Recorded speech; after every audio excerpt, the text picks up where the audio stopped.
let's examine a concept that's often overlooked in our hypercommunicative world, the immense strategic value of saying absolutely nothing at all. It's a counterintuitive idea, right? But it's a powerful one. Our instinct is to project strength, to broadcast our position. But true control, that often belongs to the one who listens, who observes, who gathers intelligence while everyone else exposes their vulnerabilities. You know, this modern demand for transparency is way more than just a social trend. It's a systemic pressure. But here's the thing. When you communicate everything, you expose everything. Every word, every single piece of data you release can be used to model your behavior, to predict your moves, and ultimately, to control your outcomes. So let's start with the fundamental weakness that's inherent in broadcasting one's position. Noise creates vulnerability. Silence, on the other hand, creates options. This is an ancient negotiation tactic, and let me tell you, it's brutally effective. The moment you state your price, your terms, your position, boom, you've just anchored the entire exchange. You've given the other party a fixed point to negotiate against. By staying silent, you force them to reveal their hand first. So let's be clear, this isn't about being passive. It's an active strategy. It's the deliberate use of stillness to create psychological pressure. You see, most people are deeply uncomfortable with silence. They'll rush to fill the void, and in doing so, they often reveal way more than they intended or even make concessions just to break the tension. Now, using silence is a calculated risk. It's a tactical trade-off. On one hand, yeah, it grants you leverage, and it seriously enhances your ability to gather information. But on the other, it can be misinterpreted as negativity, or it can just create a really awkward atmosphere. The master negotiator knows precisely when to deploy it and when to hold back. This principle, from Robert Greene's The 48 Laws of Power, really elevates the concept beyond a simple negotiation tactic. The more you say, the more common you seem, and honestly, the more likely you are to say something foolish. By being concise, even enigmatic, you seem more profound and in control than you might actually be. Your silence unnerves people.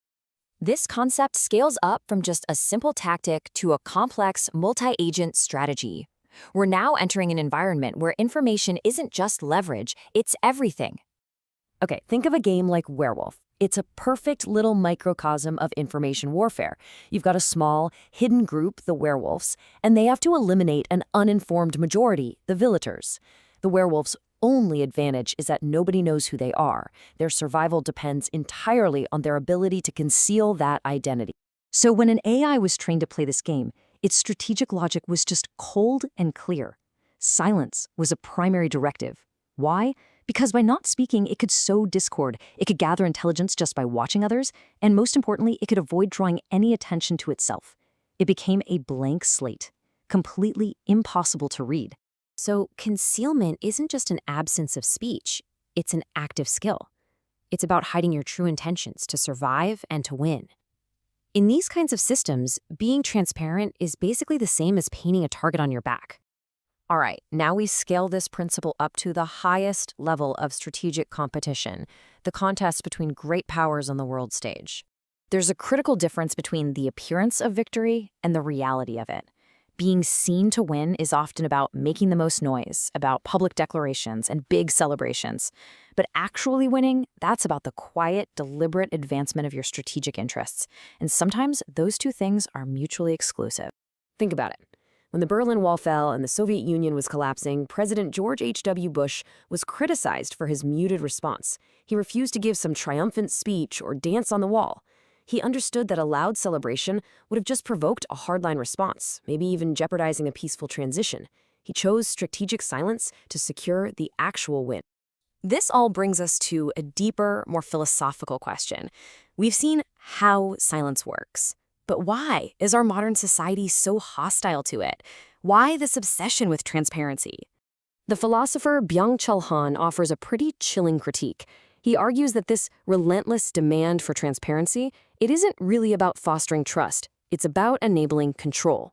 See, when information is easily obtainable, social systems don't switch to trust, they switch to surveillance. This is a systemic compulsion. The neoliberal order needs everything to be transparent so it can be turned into information, and information flows without friction, accelerating communication, accelerating capital. Anything that creates friction, anything opaque or complex, is just an obstacle that has to be removed. So what gets lost in this process? Well, the negativity of the other, the alien, the secret. These are the very things that create depth, meaning, and the space for strategic thought. By dismantling them, the system dismantles the potential for any true dissent. This is Han's powerful metaphor for a world without secrets, without depth, without any difference. A world where communication is so smooth and frictionless that it just becomes a leveled, uniform echo chamber. A world of total positivity, and therefore total control. So how do you operate in this kind of environment? You have to reframe your thinking. Secrecy is not a flaw to be corrected, it's a necessary tool. It is a weapon. Consider the master strategist, the chess grandmaster who doesn't even need to stare at the pieces. They're not just reacting to surface-level information. Their understanding operates on a much deeper level. They understand the underlying structure of the game so completely that they can anticipate, not just react. And that level of insight is only possible by moving beyond the noise of immediate information and focusing on the essential, often hidden, dynamics at play. This distinction is absolutely critical. Privacy is a passive defense. It's the hope of being left alone. Secrecy, on the other hand, is an active, strategic choice. It's the deliberate concealment of information and intent to create an advantage and to preserve your freedom of action in a world that wants to monitor and control you. This is not a theoretical question. In an age of total communication, the decision to remain silent, to conceal your intentions, is one of the most powerful strategic choices you can make. So what will you choose to conceal?